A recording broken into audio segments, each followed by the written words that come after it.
So this probably isn't something I should share in a YouTube video because this is something I often discuss with my private clients or inside my paid courses and offerings, but I'm just in the mood to help people today, and I just had a really phenomenal session with a client, and I wanted to share what was so transformative for him in that session.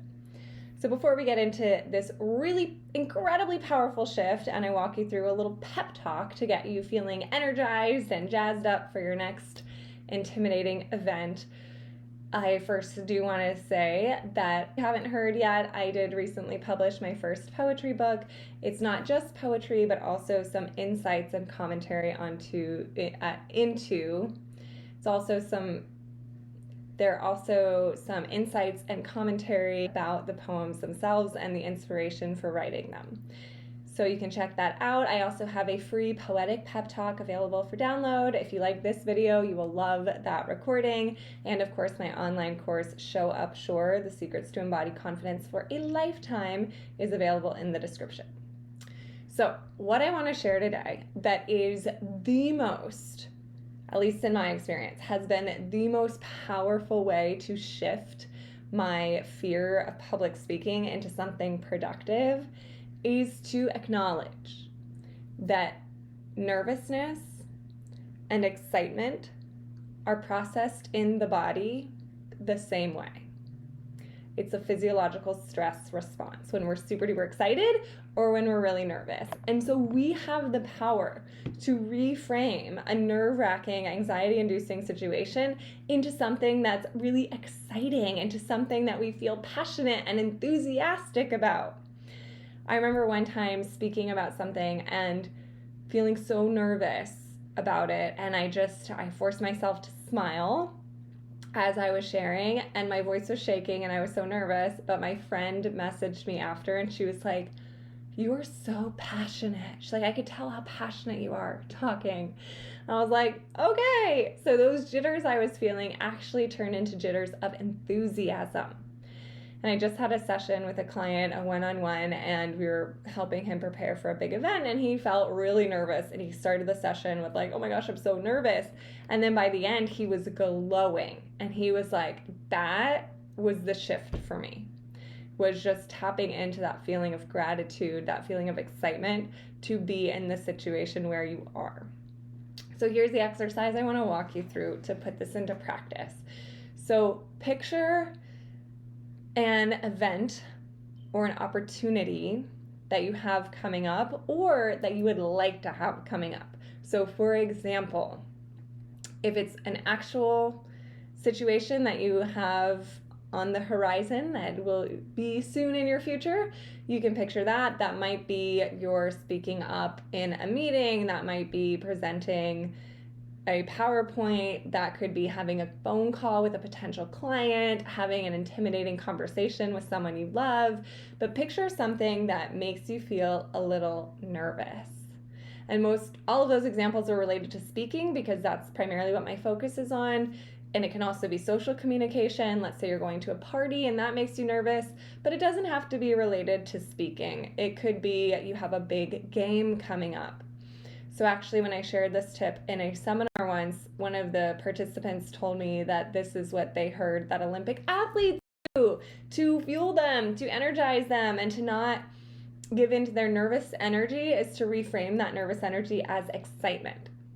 So you could be that you have a big game coming up or something else that is just making you feel a little apprehensive.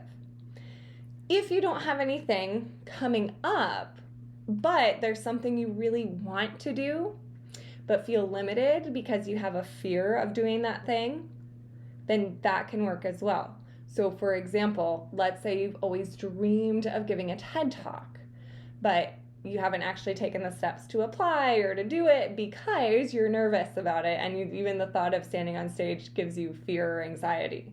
Or let's say you want to audition for a play, or you one day would like to play some sort of sport or apply for some sort of job or host a podcast or be interviewed on a podcast, or whatever the case may be. You can visualize something that you would like to do, that you would like to see on your calendar, but that makes you nervous. Because chances are, even if you consciously want to do the thing and you say, yeah, I would love to give a TED Talk, but subconsciously you have a deep fear around it, then you probably won't actually put in the work to make it happen until that fear starts to be less intense. So this is an exercise that can help you get there, help you manifest your goals and dreams and desires by not being afraid of them actually coming into fruition. So picture this scenario, whether it's one that's actually coming up or envisioned that it's a dream scenario that you would like to have happen. And you're going to close your eyes and you're going to picture yourself in the room where it's happening. Feel the clothes on your body. If you're dressed up, feel your suit, feel your dress, feel your shoes, feel whatever outfit you envision yourself wearing for that event. Smell the smells. If you're giving a speech at a wedding, smell the food being served. If you're in a corporate environment, smell the office. And you can make this up, but just try to get all of your senses involved. You're feeling the clothes on your body. You're smelling the smells. Hear the sounds. So maybe people are chatting right before you get up to give your presentation. Maybe there are crowds in the stands right before you get up to play the big game.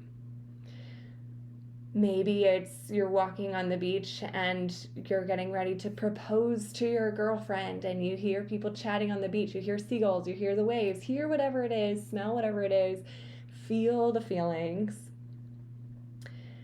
And then tap into the feeling of gratitude. So as you start to picture this, you may feel some nervousness. If you picture standing on a stage in front of 100 people, you might start to feel some anxiety and some nervousness. Just let that be and tap into the feeling of gratitude.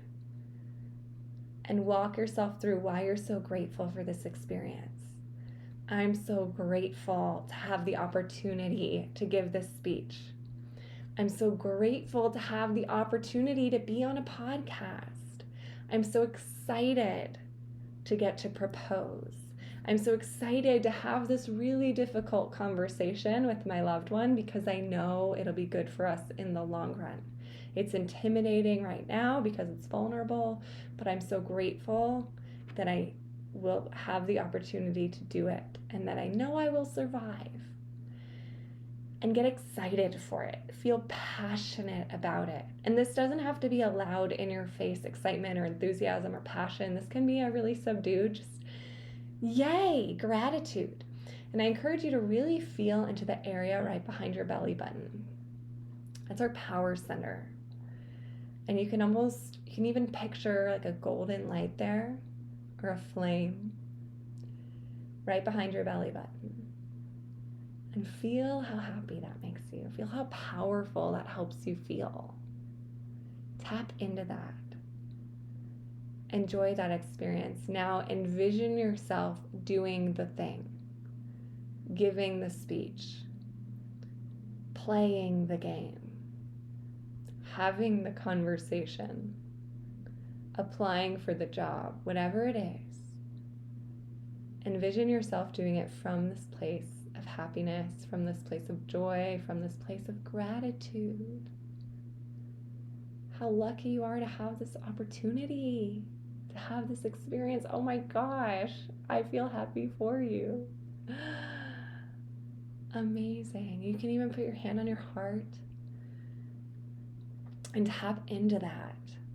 And the more you do this and then pair that with the visualization of the activity, the more excited you'll be for that activity and the less you'll give in to the nervous jitters. So you can do this right before your event too. So when you're getting ready to go walk on stage and you're feeling nervous, you tap into that feeling of gratitude. But the more times you've done this on your own in a meditation or visualization like we're doing now, the easier it'll be to call on the spot. So I hope that was helpful for you. I feel really good right now just having led you through that. So I also just realized my microphone isn't plugged in, so I hope that the audio is okay on here. Anyway, so I hope you're feeling good from that. And again, if you want a longer poetic pep talk, you can download that in the description. If you need any additional guidance or support or more resources like this, please email me. I'm always available. My email address is hello@powerfulandpoised.com. I would love to hear from you. Have fun.